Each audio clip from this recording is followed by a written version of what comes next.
Before we start this lesson, try your hands out on these few questions. Now, question 1, the first test. Which is the most common site for stomatopirosis? The lips, the tongue, the palate, the floor of the mouth, or the buccal mucosa? You may pause the video to allow you time to answer. Now, to answer this question, you have to first know what stomatopirosis is. Well, this is another name for BMS, and BMS is the most common on the tongue. The tongue is the most common site, followed by the lips, then the palate, before the cheek, and the floor of the mouth. Let's move on now to question 2. Now, this question may be a bit harder, but let's try this. It's a filling of the blanks question. The most effective tricyclic antidepressant for true BMS is what? So go ahead and pause the video to allow you time to answer this question. To answer the question, well, true BMS is another name for primary BMS. And I have not mentioned this in previous lessons, but that's why solving questions is a good thing because you learn more by doing so. Now this question is a bit more specific and it says the most effective tricyclic antidepressants and not generally the most effective drug. Now let me list out the TCAs for you. Amitriptyline, nortriptyline, protriptyline, clomipramine, imipramine, desipramine, just to name a few. Amongst this list, amitriptyline will be the most useful in treating chronic neuropathic pain disorders such as BMS. Now the last question. Lip paresthesia may be a symptom of which of the following? Mental nerve neuropathy, occlusal dysesthesia, suppurative osteomyelitis, lingual nerve dysesthesia, or mylohyoid neuropathy. Pause the video or continue for the answer to this question. Let's start first by ruling out unnecessary options. Firstly, we know that lip paresthesia will have to involve some form of nerve that has sensitive modality. So we can go ahead and rule out occlusal dysesthesia. The mylohyoid nerve is a motor branch of the inferior alveolar nerve, so we can exclude that as well.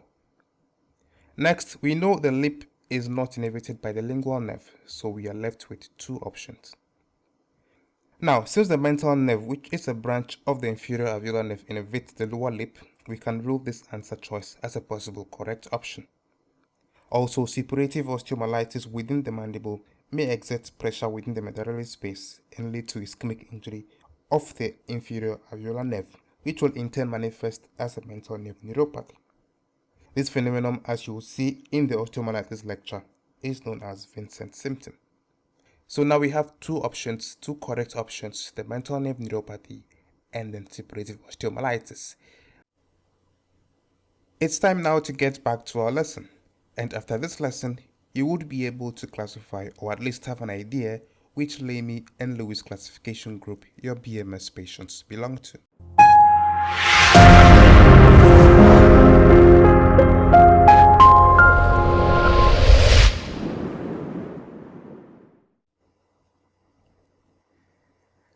By now, you would have gotten a hint that there are at least 2 categories of BMS groupings, that is primary versus secondary and peripheral versus central BMS. These will be discussed further in the next lesson. Now, as we'll come to appreciate, symptoms of BMS are not always constant, and fluctuations occur during the day, with some patients even having totally pain-free days. From observing these patterns, Lamy and Lewis, about a few years back, I think in 1989 or so, reclassified BMS patients into 3 types, based on how frequent or what time of the day the symptoms are experienced. Their classification also gives any important associations related to specific types. These associations and the classification in general are particularly useful because once you are able to put a patient into a category, say type 1, 2, or 3, you are likely to provide more appropriate treatment options.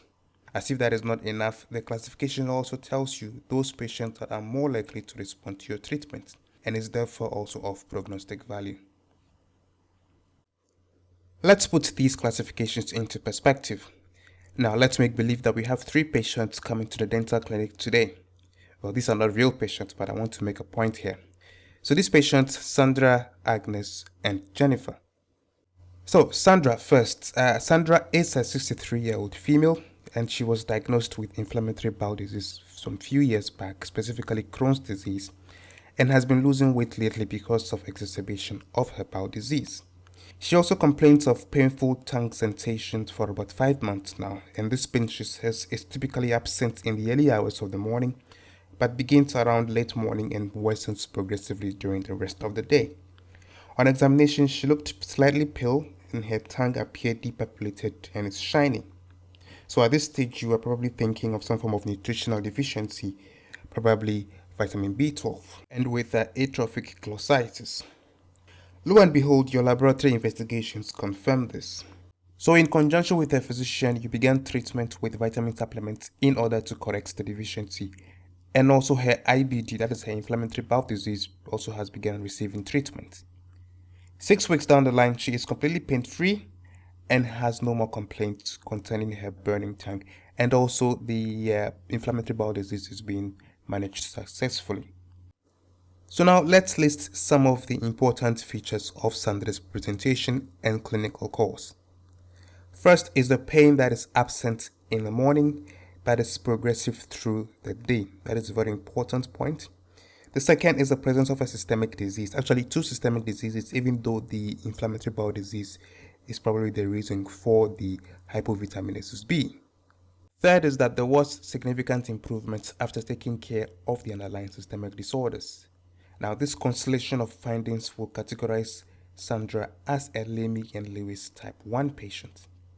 Such patients are the most likely to experience any improvement with treatment, and that's because we can identify explanatory causative factors. During their study, Lamy and Lewis found out that 35% of BMS patients fell under type 1. Next up is Agnes, who is a 42-year-old female that complains of general oral burning pain, which started 6 months ago. She lost her husband during an RTA, that is road traffic accident, about a year ago, and she says she's still mourning his death, and she's very moody. The oral pain, she says, is severe in intensity and is always present day and night every single day and affects her sleep cycle greatly. Her oral hygiene is not too bad and no visible oral pathology can be found. There's also no history of systemic disease as well, and she's completely well otherwise.